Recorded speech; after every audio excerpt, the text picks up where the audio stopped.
ჩვენ დავუბრუნდით პირდაპირ ეთერში, როგორც გითხარით, ფსიქოლოგი ელენე ჯაფარიძესთან ერთად. მე ძალიან მიხარია ხოლმე, როდესაც გადაცემაში ყავს ფსიქოლოგები, იმიტომ რომ მე პირადად მართლა რაღაცნაირად მეხმარება ხოლმე ძალიან მათთან საუბარი და ეს ფუფუნება მე მაქვს, რომ პირადად შემიძლია გავეზაუბრო ხოლმე მათ ჩვენს გადაცემაში და ეს ძალიან კარგია, იმიტომ რომ ყოველდღიურად რაღაცნაირად ძალიან ბევრი უარყოფითი მოვლენების წინაშე აღმოჩნდებით ხოლმე. აი თითქოს დროც არ გვაქვს, რომ ერთი ცუდი მოვლენიდან დისტანცირდეთ და მეორე, აი რაღაცა დღეში რამდენიმე ხდება და რთულია რომ ჩვენმა გონებამ და ფსიქიკამ ამას გაუძლოს, შევინარჩუნოთ ასე ვთქვათ, ჯანსაღი აზროვნება და მდგრადი ფსიქიკა, რომ სწორად ვიმოქმედოთ, იმიტომ რომ დღეს ყველაზე მეტად რაც ჩვენ საზოგადოებას ჭირდება, ეს არის თანმიმდევრულობა, რომელიც აი ზღვარი, რომელსაც ჩვენ გავდივართ, ძალიან სწორად და ზუსტად გავიაროთ, იმიტომ რომ ჩვენი მტერი ელოდება ზუსტად, რომ ჩვენ დავკარგოთ აი ეს ზღვარი და ჩვენში იყოს რყევა და ჩვენ არ უნდა მივცეთ ამის უფლება არც საკუთარ თავს და მით უმეტეს არც მათ და სწორედ ელენე არის დღეს ჩვენთან ერთად, რომელიც გავცემს ძალიან ფიქრობ საინტერესო შეკითხვებზე პასუხს. ელენე, ხო, მეც მაინტერესებს ერთ რაღაც მინდა დავიწყო. მიმდინარე მოვლენებს ყველა თვალს ვადენებ და ყოველდღიურად ხედავთ კიდევ უფრო მეტ გამწარებულ ადამიანს, კიდევ რეპრესირებულ ადამიანს და შეგვიძლია თამამად თქვა და არ მგონი ამაზე ორი აზრი არსებობდეს, რეჟიმი უფრო და უფრო სასტიკი ხდება და მინდა რომ კარგად დავხსნათ, რას ნიშნავს, როდესაც რეჟიმი სასტიკი ხდება, რაზე მიუთითებს ეს, რა ფაზაში იმყოფება ამ დროს რეჟიმი, იმიტომ რომ ჩვენი ფაზები გვაქვს, ჩვენ ვისაუბრეთ ამაზე წინა გადაცემებში, რაღაცა ასე ვთქვათ ბრაზსა და რაღაცა შეგუებას შორის შეიძლება არსებობდეს რაღაცა შუალედური ამბავი და მაგიტო ვართ ეხლა რაღაცა გაურკვევლად მენტალურ მდგომარეობაში საზოგადოების რაღაც ნაწილი, მაგრამ ის რომ რეჟიმი ხდება სასტიკი, ამას თავის მიზეზი აქვს და ეს არის ასე ვთქვათ იმპულსი იმისა თუ როგორ მენტალურ მდგომარეობაში არიან ისინი. ჩვენ გვეგონება რომ იქ რაღაცა ყველა თავდაჯერებული და ზუსტად იციან რასაც აკეთებენ, ეს ასე არ არის და ზუსტად ის ძალადობრივი ქმედები, რომელსაც ხედავთ და დაუსჯელობა არის ერთმნიშვნელოვნად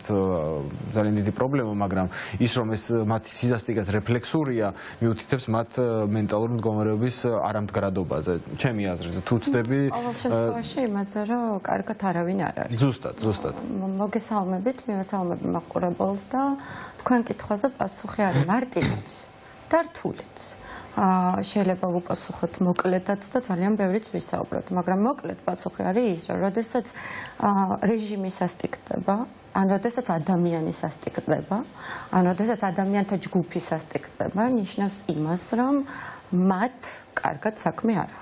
მათ უჭირთ და ერთადერთ გამოსავალს ხედავენ იმაში, რომ რაც შეიძლება უფრო დიდ თავდასხმაზე წამოვიდნენ და რაც შეიძლება უფრო მეტად ხდებოდეს ძალაუფლების დემონსტრირება დაშინების გზით, დარცხვენის გზით, დანაშაულის განცდით, რაღაცა დემონიზაციით კონკრეტული ჯგუფის, ანუ როდის ხდება ხოლმე ერთს დავამატებ, ძალიან როდის ვიხდი, ძალიან მნიშვნელოვანი რომ თვითონ თავისი ხელით ძალადობენ, იმიტომ რომ თუ კი აქამდე იყო რომ შეიძლება ვიღაცაებისთვის დაევალებინა და ჩვენ ნახავთ მარტის აქციების დროს რაღაც დაქირავებული ჰუდიანი სპორტსმენები რომ დაძდებდნენ, ეგ ერთია, მაგრამ მეორე თვითონ რომ ისვრიან ხელს, ეგ უკვე ნიშნავს რომ ესე იგი მათი პირადი პრობლემა ხდება ეს ყველაფერი. მათი პირადი პრობლემა დიდი ხანია ეს ყველაფერია, ანუ საზოგადოებრივი პრობლემაა საერთოდ და ისინი ჩვენი საზოგადოების ნაწილი არიან, ხო? ჩვენ ხო არ შეგვიძლია ვთქვათ რა გავმიჯნოთ რომ ანუ ისინი სადღაც ცალკე ცხოვრობენ, ჩვენ ცალკე და რაღაცა არა, პირიქით. ეს საქმეც მაგაშია რომ როდესაც ცალკეული ჯგუფები, რომელთაც პარლამენტარი გადადის მაგალითად ძალმომრეობაზე, ნიშნავს რომ ის კარგად არ არის. ანუ ამაზე ხო თანხმდებით, რომ როდის ხდება აი ნახეთ, ძალიან მარტივი მაგალითია, როდის ვკამათობთ ჩვენ რაციონალურად, როდესაც ჩვენ გვაქვს აბსოლუტურად უსაფრთხო სივრცე და ორ ადამიანს აქვს უფლება რომ კონდეს სხვადასხვა აზრი, მაგრამ იმათ არ ეშინიათ თავისი აზრის გამოხატვის. როდის გადადის ხოლმე კამათი ჯგუფში, როდესაც ერთ-ერთი კარგავს კონტროლს და ეშინია რომ წააგებს. როდესაც ზუსტად აი ორი ადამიანის შემთხვევაშიც კი, ზუსტად იგივე სქემა არის უბრალოდ ამ შემთხვევაში გვაქვს კოლექტიური სქემა.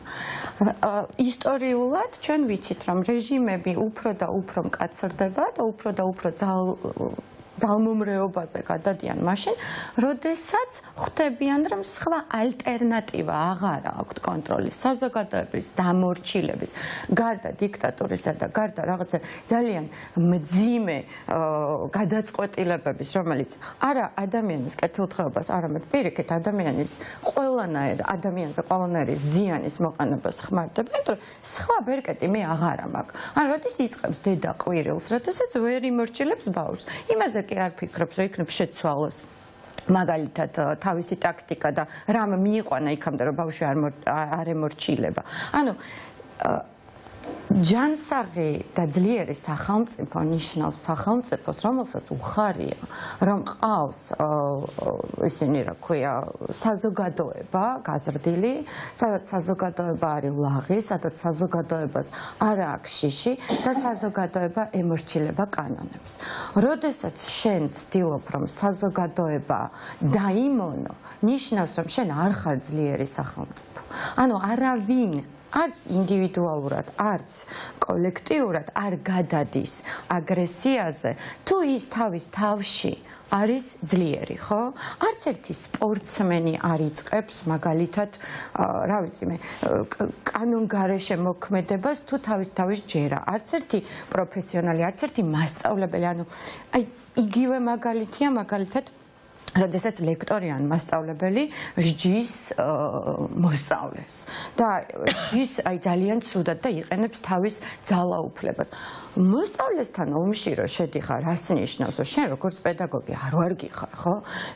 სტუდენტთან ომში რომ შედიხარ, რას ნიშნავს, რომ შენ როგორც ლექტორი საკუთარ ცოდნას კი არ ეყრდნობ და საკუთარ პიროვნულ ზრდაზე კი არა ხარ დაშენებული, არამედ შიში გმართავს.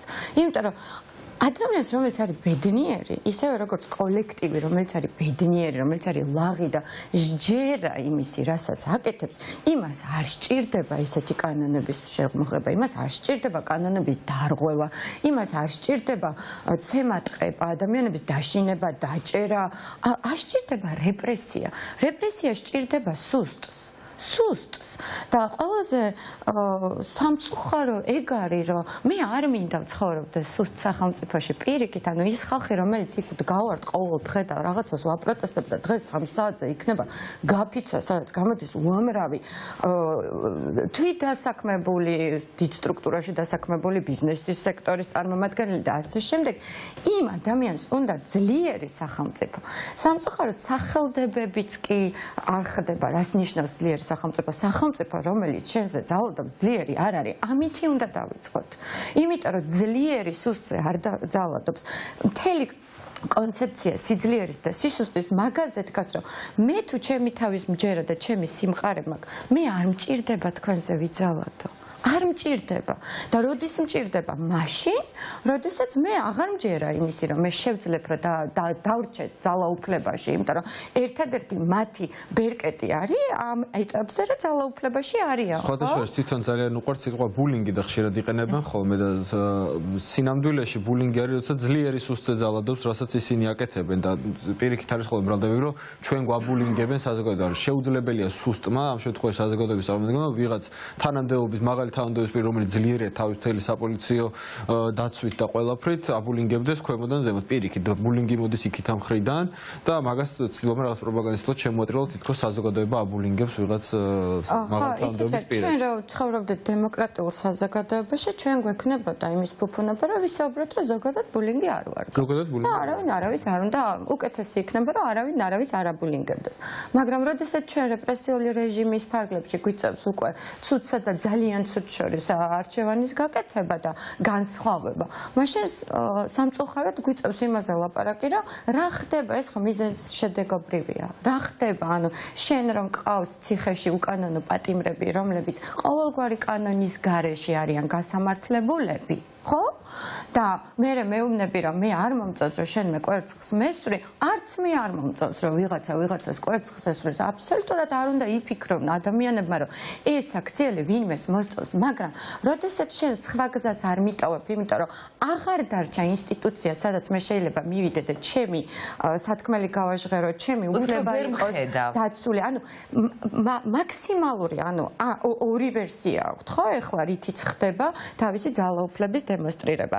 ან თუ ხედავ მე შენ გჩაგრავ, ანუ პირდაპირ მოვდივარ და ფიზიკურად გისწორდები, ან მე შენ საერთოდ გაქრობ. რომ საერთოდ არ დაგინახო, საერთოდ არ არსებობდე. აი ეს მომენტი აქვს რა რომ შენ არ უნდა არსებობდე კრიტიკული აზრი არ უნდა არსებობდეს და ძლიერ სახელმწიფოს პირიქით მოსწონს რომ არსებობენ ადამიანები რომლებსაც აქვთ თავიანთი ღირსება. როდესაც ისინი იძახიან რომ ჩვენ გვინდა ვიყოთ ღირსეულები, ვინ ეკამათება, მეც მინდა ვიყო ღირსეული და მე მინდა რომ ღირსეულ საზოგადოებაში ვცხოვრობდე, მაგრამ ღირსეული საზოგადოება კანონებზე დგას, კანონის დაცვაზე დგას, ინსტიტუციებზე დგას, რომელიც სამწუხაროდ ინგრევა და ძალიან სერიოზული პრობლემა გვექნება. ძალიან სერიოზული პრობლემა გვექნება. და ეს პრობლემა ხო მათზე, მათ მომავალზეც აისახება, ვინც ამ პრობლემის შემოქმედია. ანუ კი ბატონო, სანამ მაგალითად, სანამ ისინი თავიანთ შვილებს გაუშვებენ სადღაც სამკურნალოდ და ყველას გჭირდება მკურნალობა, აქ რო ექიმი აღარ დარჩება. რას ფიქრობენ იქამდე სანამ ეს შვილები მათი სადღაც ჩასხდებიან თვითმფრინავში და გაუშვებენ აქ რომ ვიღაცამ უნდა მიხედოს ის აღარ გვეყოლება აქ რომ დაგჭირდება რაღაცა კულტურული ღონისძიებები იმისთვის რომ სულიერად ამაღლდეს ადამიანი და თუნდაც შენი შვილი ამაღლდეს აღარავინ აღარ გეყოლება საერთოდ არაფერი არ გექნება და ამაზე ფიქრის დრო აღარ აქვს რატომ იცით შიშმა იცის მოცვა აი ესეთი კარგი სიტყვა გვაქვს ქართულში რომ შიშმა მომიცვა და შიშმა მომიცვა ნიშნავს რომ შიშმა გამითიშა აბსოლუტურად ყველანაირი ეს რა ქვია რაციონალური აზროვნება დამამარცხა დაგამარცხა всё მე ინსტინქტებით მოქმედებ ინსტინქტი გადავრჩე იმიტომ რომ როდესაც ძლიერი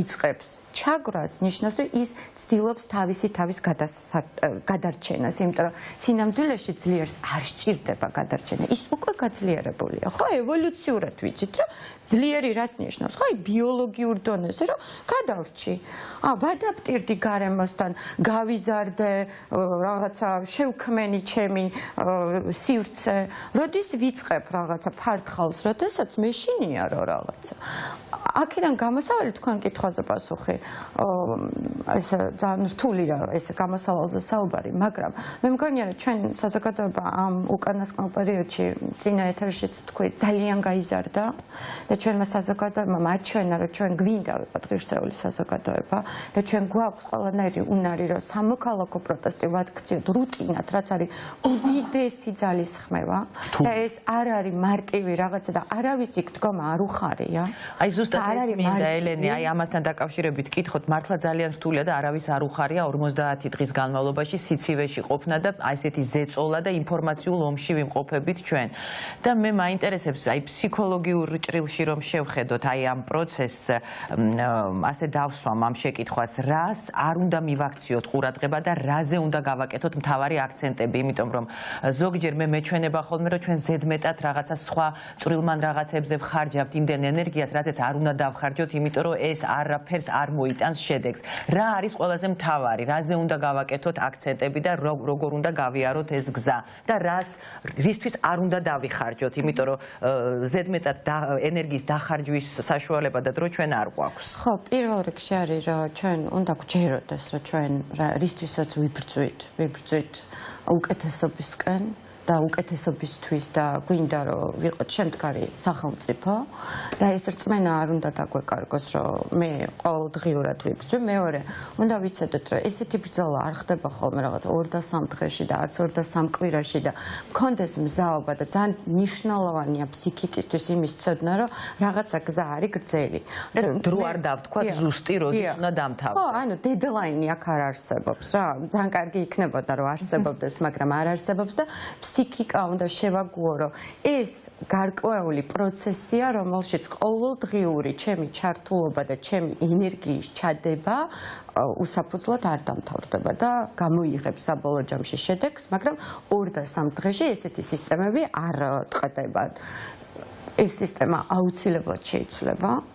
და მესამე, არ უნდა დავხარჯოთ, რომ არასწორ კამათზე. ახლა მე რასაც ვაკვირდები და ძალიან კარგი იქნებოდა რომ ქონოდა მანამდე ნაფიქრი და ბევრად უფრო სწორი საინფორმაციო კამპანია წარმართულიყო იგივე პროპაგანდასთან ბრძოლის, იგივე ესეთი მიზანმიმართულად აზრობრივი შეცდომები, რომელიც ჩაიბეჭდა მოსახლეობის გარკვეულ კრიტიკულ ნაწილში, რომელსაც მიაჩნია, რომ ყველას არა აქვს მერკანტილური ინტერესი ამ მთავრობასთან მიმართებაში, ვიღაცებს გულწრფელად ჯერათ.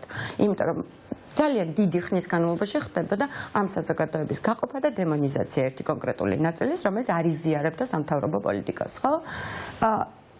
კამათი უნდა იყოს სწორი, მე არ ვიცახი რომ არ უნდა ვიკამათოთ, მაგრამ კამათი უნდა იყოს სწორი, ანუ თუ აქამდე ჩვენ მოვედით და უმეტესწილად იყო კამათი არასწორი და მე დავიწყეთ ჩვენ თვითონ პოლარიზაციის გაზრდის ხელშეწყობა, რომ всё მე თქვენ ყველას გშლით, თქვენთან ლაპარაკს აზრი არ აქვს, საბოლოო ჯამში ჩვენ ძალიან დიდ ჭიხამდე მივედით, იმიტომ რომ აქეთ მხარეს გინდა 40% გყავდეს, გინდა 30%, ეს ხალხი ვართ ჩვენ. ჩვენი საზოგადოება და ამ ხალხს თხოვთ დღეს რომ გვერდში დაგვიდექიო. შესაბამისად კამათისას ჩვენ უნდა გავაგებინოთ ადამიანებს რომ იქ ვინც დგას არავის არ უნდა ომი. იქ ვინც დგას ყველას უნდა მშვიდობა, მაგრამ მშვიდობა არ ნიშნავს კაპიტულაციას. მშვიდობა ნიშნავს თავისუფლებას. მშვიდობა მოიცავს კონცეპტუალურად ღირსებასაც, ადამიანის თავისუფლებასაც, კანონების დაცვასაც, ინსტიტუტების არსებობასაც და ამ ინსტიტუტების განვითარებასაც, დიახ, და ჩვენი ნაციონალური იდენტობის შენარჩუნებას. არავის არ უნდა რომ დაკარგოს ქართველობა და გაითქვიფოს რაღაცაში. მე ძალიან პატრიოტი ვარ და მე ვამაყობ იმითი რომ ქართველი ვარ, ძალიან ბევრი შესაძლებლობა მქონდა რომ უცხოეთში გავიზარდე, მაგრამ ჩამოვედი საქართველოში და ყველა ჩემი შვილი, სამი შვილი მყავს, გავაჩინე, მიზანმიმართულად გავაჩინე და გავზარდე საქართველოში. შესაბამისად კომუნიკაცია უნდა ხდებოდეს, რომ ნახე რაღაცა არის, რაც ჩვენ საერთო ღირებულება გვაქვს და ნამდვილად არის ეს საერთო ღირებულება, არავის არ უნდა ამ ქვეყნის არევა, ხო? პირიქით, ანუ მაქსიმალურად ჩვენ შეიძლება ძალიან მკაფიო არგუმენტებით და არ უნდა ვიშალოთ ნერვები და ჩვენ არ უნდა გადავიდეთ იმ ნაწილში, რომ მოვიქცეთ ისევე, რომ ვლანძღოთ, გამოვიყენოთ სიძულვილის ენა და ასე შემდეგ. იმიტომ რომ საბოლოო ჯამში ჩვენ აქამდე ისე მოვედით განსაკუთრებით ბოლო 50 დღის განმავლობაში, რომ პროვოკაციებთან მიმართებაში საზოგადოება არის ძალიან გაზრდილი. საზოგადოება მაქსიმალურად ცდილობს აიდრიდოს პროვოკაცია, არ შეყოს პროვოკაციას და არ იყოს რაღაცა კიდე მინიმალურად უნდა მივცეთ იმის საშუალება, რომ ჩვენს წინააღმდეგ გამოიყენონ მერე თავისი შექმნილი უკანონო კანონები და სრულიად უსამართლო კანონები, ხო?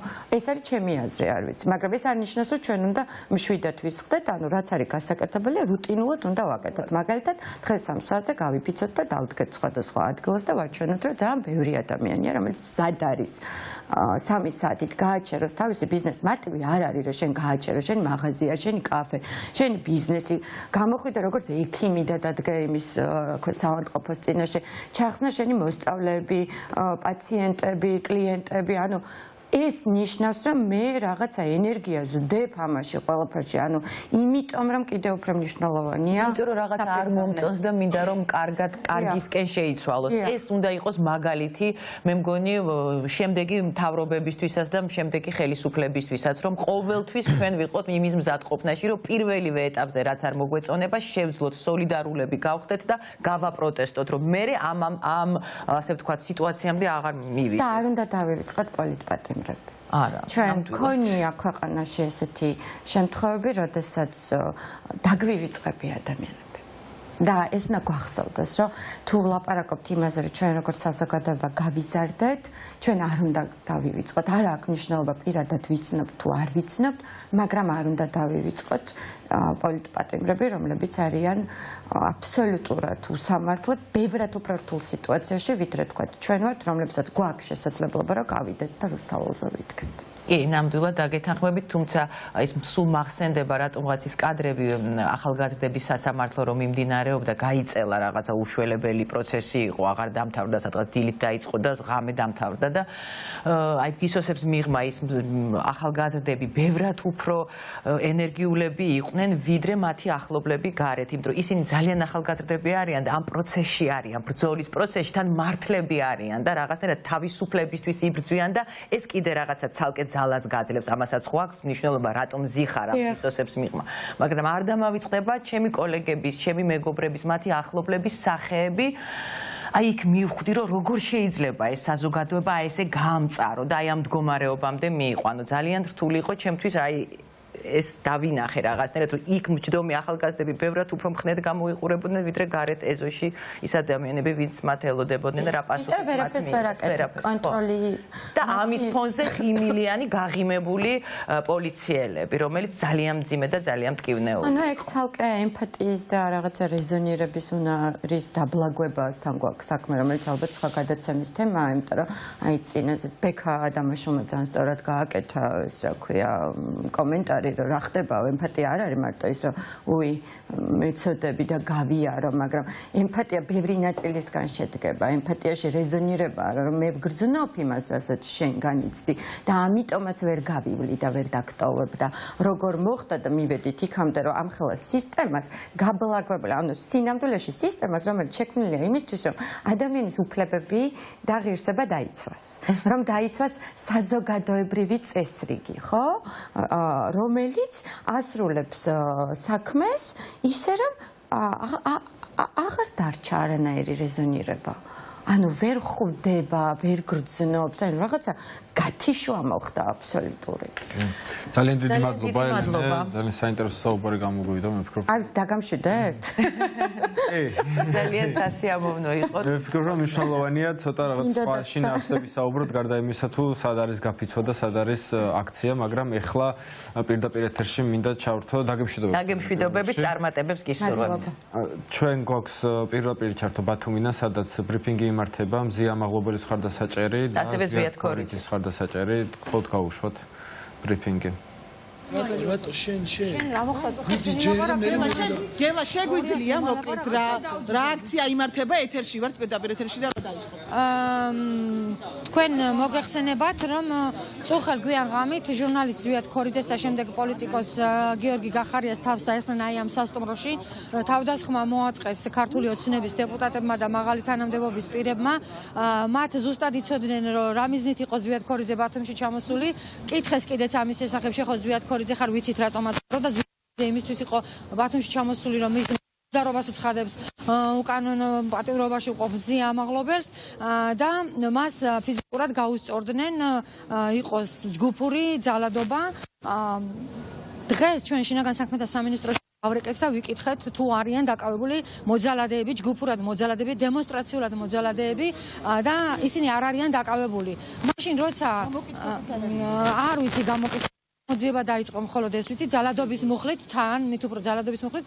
არც ჯგუფურით რომელიც არის მსუბუქი კატეგორიის დანაშაული მაშინ როდესაც მზია მაღლობელს წაუყენეს ბრალ პოლიციელისთვის პოლიციელ დგებუაძისთვის სილის არტყმაზე ხალხო სილა გაარტყა სახეში იმიტომ რომ შეურაცხყოფდა და ამცირებდა და დატოვეს პატიმრობაში და ეს მოძალადეები წუხენ აქ ადამიანებს დაუტეხეს სახე ცხვირპირით დაასისხლიანეს უსასტიკესი ძალადობა იყო წაშალეს კვალი და ეს ყო არ ვიცი არნახული რა მოხდა წუხელ მე რაც ვიცი ამ წუთში დაზუსტებით იყო ერთი დიმიტრი სამხარაძე დეპუტატი თუ რაც ქვია ამას რა ვიცი დეპუტატი მე მგონი არ არის ჩვენი სამართლებრივი შეფასებით და გიორგი მანუელიძე რომელიც დანიშნეს აჭარის რომელსაც საგანგებოდ შეუქმნეს თანამდებობა რომ იცოდეთ ის იყო უმაღლეს საბჭოს ფრაქციის თავმჯდომარე ოცნების ფრაქციის თავმჯდომარე და როდესაც გადადგა ეხა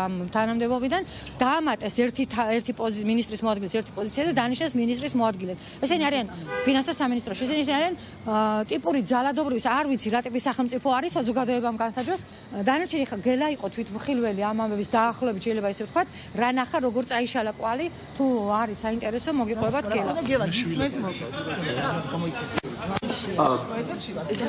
ესე იგი შირატონთან მოვედი სპეციალურად გუშინ აქ მოხდა ორი მნიშვნელოვანი თავდასხმა ღამით ჩვენს კოლეგას ზვიათქორიძეს ჟურნალისტს ჯერ თავს დაესხნენ შირატონში განთავსებული არალეგიტიმური პარლამენტის წევრი დიმიტრი სამხარაძე, ტიტუშკების დირექტორი და ასევე აჭარის ფინანსთა და ეკონომიკის მინისტრის მოადგილე გიორგი მანუელიძე. ჩვენ ვიცით, რომ ისინი იყვნენ დაახლოებით 10-12 ადამიანი აქ სვამდნენ და როგორც ვიცი შეიძლება აქვე ცხოვრობდნენ, მაგრამ მნიშვნელოვანია გავაკეთოთ რამდენიმე ხაზგასმა აქცენტებზე. კერძოდ, როდესაც ზვიად ქორიძეს თავს დაესხნენ და მას ესროლეს ქოტანი რაღაც ყვავილის შემდეგ სახეზე დაარტყეს და მიაყენეს ფიზიკური შეურაცხყოფა. შერატონის დაცვის ერთ-ერთმა თანამშრომელმა არა დამსხმელი გაიყვანა სასტუმრო შენობიდან, არამედ ზვიად ქორიძე განარიდეს თავდამსხმელებს და თავდამსხმელებმა შერატონში, რომელიც არის საერთაშორისო ბრენდის სასტუმრო, გააგრძელეს ჩვეულებრივ ქეიფი და სმა. ამის შემდეგ რამდენიმე წუთში შერატონში მოვიდა ასევე ყოფილი პრემიერ-მინისტრი, პარტია საქართველოსთვის ხელმძღვანელი გიორგი გახარია, რომელსაც ასევე დიმიტრი სამხარაძე და სხვები თავს დაესხნენ და მიაყენეს სხეულის მძიმე დაზიანებები. კერძოდ მას ჩაუმტვრიეს ცხვირი და აქვს ტვინის შერყევა, როგორც გუშინ ჩვენ ექიმისგან მოვისმინეთ. ეხლა რატომ ეს ორი თავდასხმა ერთმანეთთან რატომ არის დაკავშირებული? ანუ პირველი თავ ზვიად ქორიძეზე თავდასხმის შემდეგ შერატონს რომ გაეყვანა აქედან თავდასხმა და მოეხდინათ სათანადო რეაგირება როგორც შესაბამის დაწესებულება და ყველას გვევალება კანონმდებლობით შესაძლოა მომდევნო თავდასხმა არ მომხდარიყო. გარდა იმისა, რომ შერატონის პასუხისმგებლობა და მონაწილეობა ამ დანაშაულებში, თვითონ ის თავდამსხმელებიც ერთი დანაშაულის ჩადენის შემდეგ მეორედ დაესხნენ თავს და ჩაიდინეს ბევრად მძიმე დანაშაული.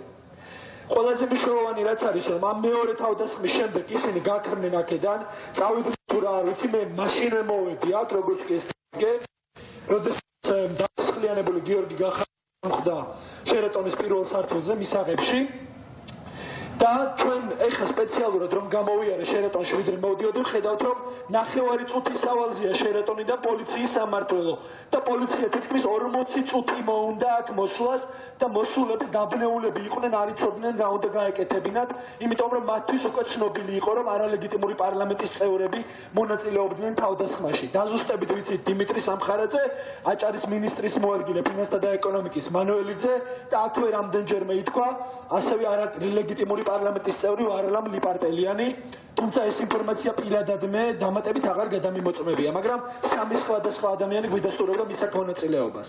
პოლიცია, როგორც გითხარით, 9 წუთის სავალზეა მოვიდა ძალიან გვიან, სასწრაფო უკვე მოსული იყო და ისინი არ ჩანდნენ და რომ მოვიდნენ, მერეც არაფერი გააკეთეს. ორივესი, როგორც შინაგან საქმეთა სამინისტროს, ასევე შერატონის მენეჯმენტის პასუხისმგებლობა ის, რომ მათმა დიასახლისმა პოლიციის მოსვლამდე მნიშვნელოვანი მტკიცებულებები, სავარაუდოდ მენეჯმენტის დავალებით გაანადგურა და წაშალა.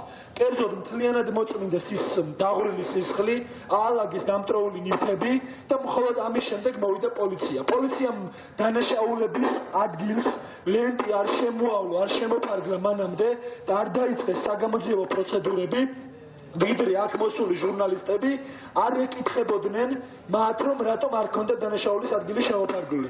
ესე იგი, ჩვენ რომ ზვიად ქორიძესთან ერთად მისი ჯანმრთელობის მდგომარეობის შესამოწმებლად წავედით აჭარის რესპუბლიკურ საავადმყოფოში, სადაც დავყავით 2 საათი. იქიდან რომ დავბრუნდით, მერე შემოფარგლა პოლიციამ ლენტით დანაშაულის ადგილი და მერე დაიწყეს დაქტილოსკოპიური ექსპერტიზის ჩატარება. ყველაფერი ეს არის უნისონში, ანუ შერატონიც და სახელმწიფო უწყებებიც მოქმედებენ ერთობლივად, რომ დანაშაულის კვალი და მნიშვნელოვანი ხაზგასმაც მინდა გავაკეთო. მზია ამაღლობელს, ჩვენს კოლეგას, რომელიც გუშინ აჭარის პროკურატურის მოთხოვნით უსახელო მოსამართლემ დააპატიმრა, აჭარის პროკურატურა პროცესზე ერთ მნიშვნელოვან, მათი თქმით მნიშვნელოვან გარემოებას ასახელებდა, რომ ადმინისტრაციულად რომ დავაკავეთ და ხელწერილით გავათავისუფლეთო, გამოვიდა და მეორე დანაშაული ჩაიდინაო. აქ არალეგიტიმური პარლამენტის წევრებმა რუსული ოცნებიდან ჯერ ზვიად ქორიძეს დაესხნენ ისინი თავს და სისხლის სამართლის დანაშაული ჩაიდინეს და მერე უკვე ერთი დანაშაული რომ ჰქონდათ ჩადენილი, მალევე რამდენიმე წუთში გიორგი გახარიას დაეჭნენ თავს და სხეულის მძიმე დაზიანებები მიაყენეს. ანუ ჯგუფურად იძალადეს, ჯგუფურად დაგეგმეს და განახორციელეს ორგანიზებული დანაშაული. და ამ წუთში არც ერთი მათგანი არათუ დაკავებული არ არის, არამედ პასუხისმგებაში არ არის მიცემული, როცა ჩვენი კოლეგა სილის არტყმისთვის, მილიციის უფროსისთვის არის დაპატიმრებული. ეს არის შერჩევითი სამართალი, ეს არის რუსული ოცნების სამართალი.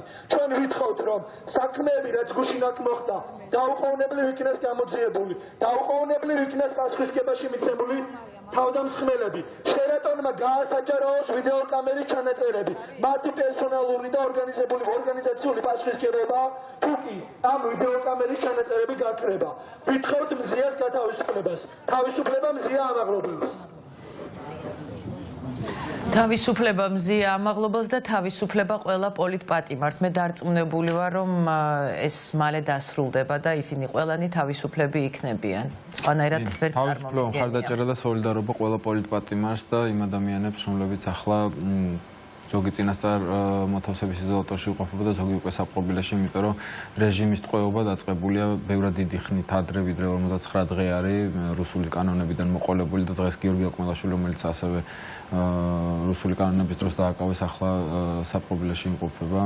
ჩვენ მაყურებელს მინდა რომ კიდევ ერთხელ შევახსენო საყოველთაო გაფიცვის შესახებ და ვთქვა ისევ რომ პროტესტის ეს ასე ვთქვათ მშვიდობიანი და დემოკრატიული ფორმა, როგორიც არის გაფიცვა, იმედი მაქვს რომ ერთხელ და სამუდამოდ ფართო მასშტაბს მიიღებს ჩვენს ქვეყანაში და დამკვიდრდება და ჩვენ შევეჩვევით ამ ასე ვთქვათ და იმედია რომ ხშირად აღარ დაგვჭირდება გაფიცვები, მაგრამ უნდა გვახსოვდეს რომ ჩვენ ყველა ადამიანი ვართ თავისუფალი და ჩვენს ქვეყანაში ჩვენ გვაქვს თავისუფლად ცხოვრების, არსებობის უფლება და თუ რამე არ მოგვეწონება, ჩვენ აუცილებლად ეს ყველაფერი უნდა გავაპროტესტოთ. დღეს ჩვენ ბევრი რამე არ მოგწონს, ამიტომ დღეს 3 საათზე იფიცება საქართველო. იფიცება საქართველო, დროა დავემშვიდობოთ ჩვენს მაყურებელს. მშვიდობიან დღეს გისურვებთ. გაფიცულ დღეს გისურვებთ. გაფიცულ დღეს.